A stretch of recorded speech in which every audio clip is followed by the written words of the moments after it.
Партия «Единая Россия» отмечает свое 17-летие во всех регионах Российской Федерации. В столице республики прошел форум Якутского регионального отделения. Большая часть форума была посвящена деятельности внутрипартийных платформ. Они были созданы в 2012 году, преобразовавшись из партийных клубов, действовавших в «Единой России» с 2008 года. На заседании платформ участвовали представители самых разных политических взглядов, отраслевые эксперты, лидеры общественного мнения, гражданские активисты, депутаты Госдумы и представители исполнительной власти.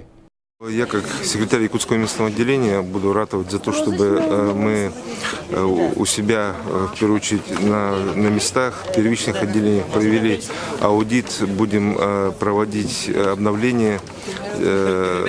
Соответственно, мы хотим провести полностью перезагрузку для того, чтобы начать работу с чистого листа.